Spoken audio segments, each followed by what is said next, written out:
Hello and welcome. Today we are doing some quiz or test, maybe. This is the oral unit, part 1, multiple choice questions for chapters 1 to 3 of Barron's AP Music Theory 3rd edition. I will give you a question, and then you will be given 5 seconds to answer or to think, and then the answer will be revealed with an explanation. So grab something to write down your answers and any notes you want to make. And if you need more time, which I highly think that will be needed because 5 questions is not a lot. Simply go back or pause the video and listen to it as many times as you want. According to the instructions of the book, you are supposed to listen to it multiple times, so really go back and listen to it as many times as you want. It's only going to be played here once for ease, but you do you. Yeah, let's start. Some directions here.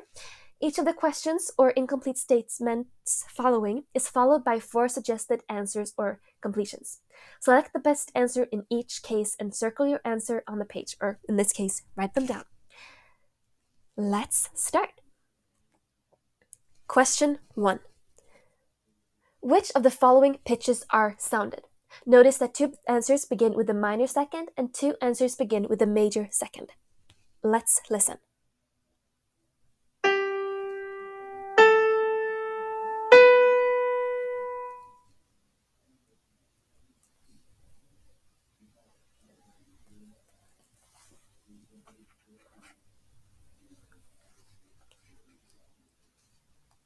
The right answer is D.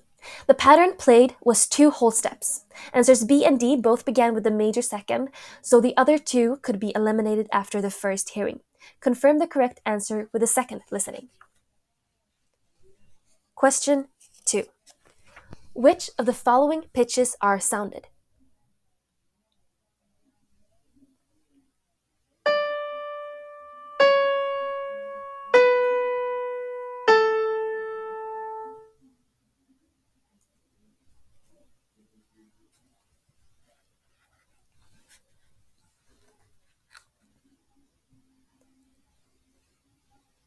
The correct answer is B.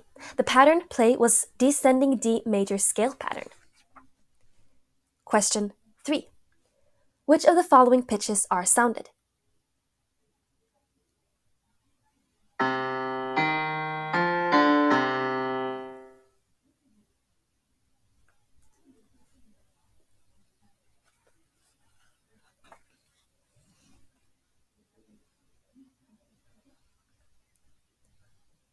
The right answer is C. Answers A and B began in stepwise motion. Answers C and D both began with a skip of a third. Answer C, the minor third, and D, the major third. The pattern played began with the minor third from C to E flat. It is important to note that the clef has changed. Next question. Which of the following pitches are sounded?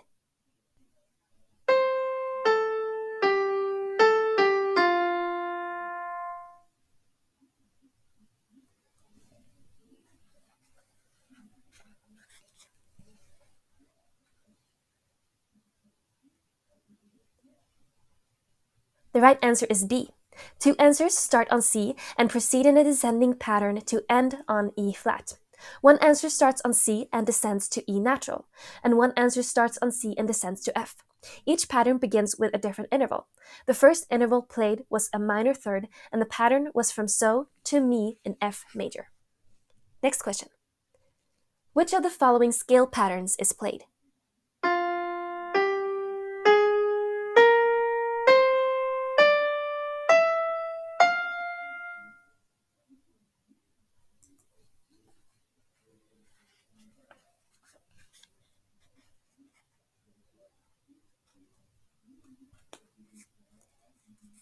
The right answer is D. In the scale pattern questions, you want to be able to recognize what type of scales are given as answers and then match what you hear with what you see. If you cannot recognize the complete scale pattern, then look for something you do recognize and can identify, such as the beginning intervals or the ending intervals. In this example, all 4 answers began with the same first 4 notes, that of the F minor scale. Therefore, the upper 4 notes determine what form of minor, or in this case, one modal scale pattern. Answer A is F Dorian, B is F natural minor or Aeolian, C is F harmonic minor, and D is F melodic minor. What was played was melodic minor with the raised 6th and 7th scale degrees. Because no key signature is given, no accidentals are needed to raise the 6th and 7th scale degrees. Question 6. Which of the following scale patterns is played?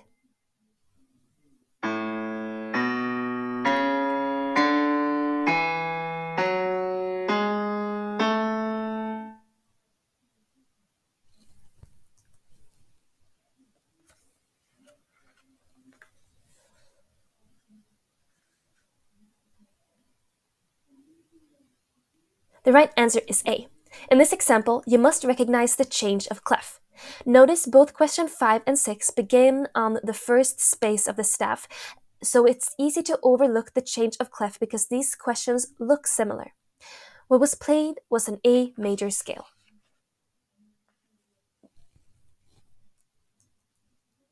Question 7.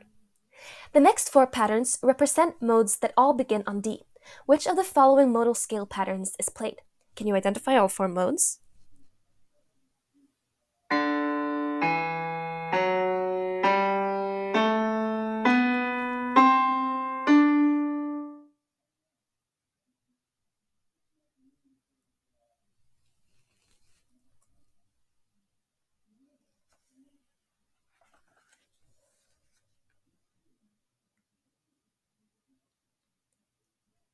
The right answer is A. The modal scales are more often a visual question, but here is an opportunity to practice interval pattern identification. Identifying the intervals between just the first three pitches in each answer would have been enough to determine the correct answer. Listening holistically, answer A is the D Mixolydian scale, major plus a minor lowered seventh, a flat seventh, and was the answer played. B is Phrygian, which is minor and a lowered second. C is Dorian, minor and a raised sixth scale degree. And D is Aeolian, the natural form of the D minor scale. Question 8 to 9 asks you to identify the rhythm as it is performed within a melody. After hearing the question, it's announced you have 10 seconds to read the question. That's not true. It's just what the instructions say right here. So let's read the question before the oral example is given, which will really help you. Now, let's listen and identify the rhythm that correctly matches the example that is played. So first take a look at them and see with your brain to really identify what you already see, and then we'll listen right now.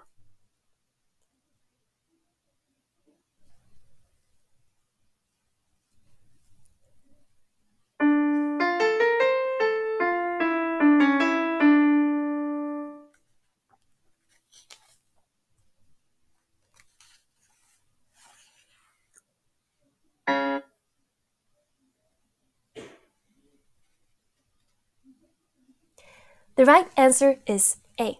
Once again, look for same and different when you are reading answers, and remember that pitch does not matter in this question, just the rhythm. Which of the following rhythm represents the rhythm that is sounded? So first look at the question, and now I will play the section for you.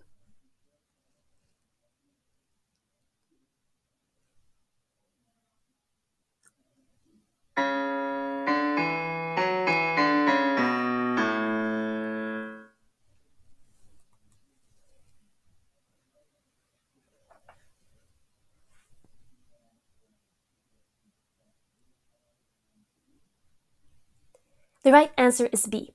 Notice that both A and D have the same rhythm in the first measure, and C and D have the same rhythm in the last measure. But B was the rhythm that was played, the only answer beginning with the dotted 8th and 16th notes.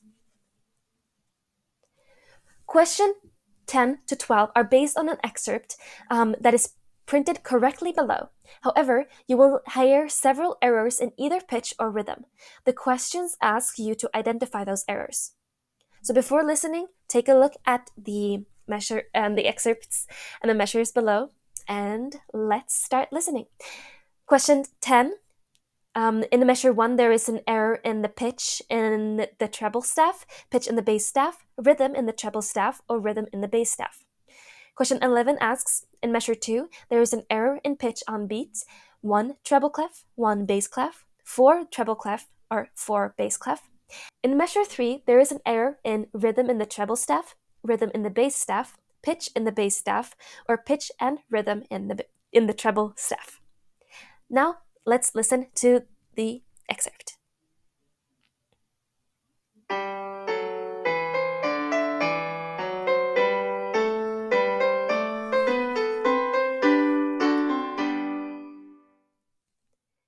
Go back and listen to it more times. I'm counting down from 5.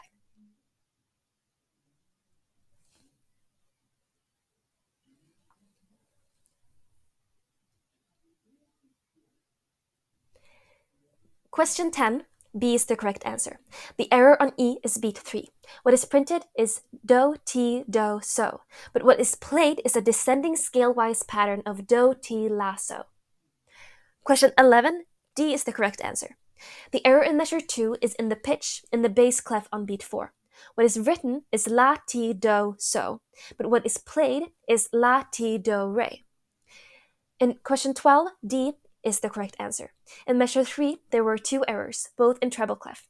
The dotted 8th and 16th notes should be on beat 1, and the melody on beat 3 and 4 in mi, re, do, re, instead of what was played mi, re, mi, fa.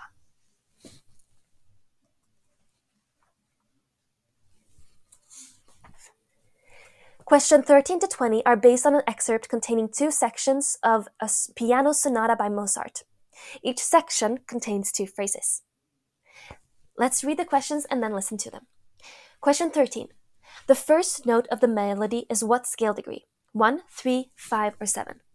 Question 14. The modality of this excerpt is best described as being in major, melodic minor, Dorian mode, or natural minor. Question 15.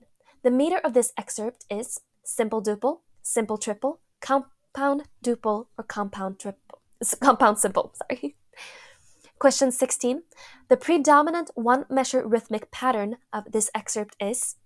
Please look at the different examples. Question 17. The first section ends with what scale degree in pattern in the melody? Is it 3, 2, 1, 1, 7, 1, 1, 2, 1, or 5, 7, 1? And question 18, the first section ends with what scale degree pattern in the bass? Is it 4, 5, 1, 5, 5, 1, 1, 7, 1, or 5, 1, 1? Let us listen to the excerpt.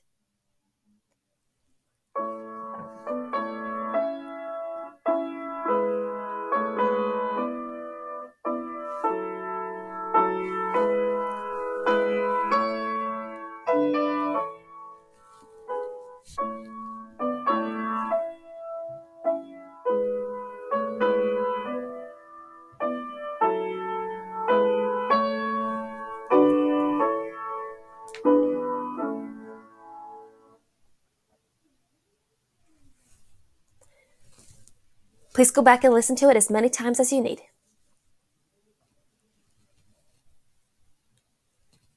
And here are the answers. Question 13, the correct answer is B. The first note of the melody is 3 or mi. Question 14, the correct answer is A. The modality of this excerpt is major. Question 15, the correct answer is C. The meter is compound duple. The time signature is 6/8. Notice there is a clue to the meter in the next question. The choices are all compound duple. It pays to read them all. Question 16. The correct answer is A. The rhythm heard most often throughout the first section begins with the dotted 8th and 16 notes. Answer A or D. The correct answer is A. Question 17. The correct answer is A. The first section is 8 measures long and ends with the most common phrase ending for a melody. Mi, re, do, or scale degrees 3, 2, 1. Question 18. The correct answer is B. The first section also ends with the most common phrase ending for the bass line. So, do, or 5, 5, 1. This information will be reinforced in Chapter 4, Aural Skills. Now, let's read questions 19 and 20 before listening to both sections of the excerpt. So question 19. Compared to the first section, all of the following are true of the second section except the A. Melody begins on a higher pitch. Bass line plays arpeggio. melody is played with the left hand while the right hand is the accompaniment, or melody of the first section returns at the end. Then there's question 20.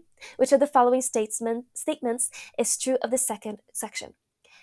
A, it is slightly shorter than this first section. B, it is exactly the same length as the first section. C, it is slightly longer than the first section because of an added coda. Or D, it seems longer than the first section because the meter changes. Now let's listen to the entire excerpt.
Please go back and listen to the excerpt as many times as you need. The correct answers will come here. Question 19. The correct answer is C. In the second section, the melody begins on So, scale degree 5. The bass line plays arpeggio, and the melody does return at the end of the second section. The melody continues in the right hand and does not shift to the bass clef. Question 20. The correct answer is C. The second section is slightly longer than the first section, 10 measures. After the melody returns, a 2-measure ending coda is added for a more final conclusion. And those are all of the questions for the aural unit part 1. So awesome job. I'm really proud of you for making it this far and for going through all of these questions. If you have any questions about any of it, just post the question down below and I will try to do my best to answer them or maybe make a new video clarifying things. So tell me how you did in the comments as well. And if you have any questions, let me know. Thank you for watching and I will see you in the next one. I recommend going on to the next section if it's out, or going back and reviewing some of the earlier work. You've done a really good job and I'm really proud of you. Thank you.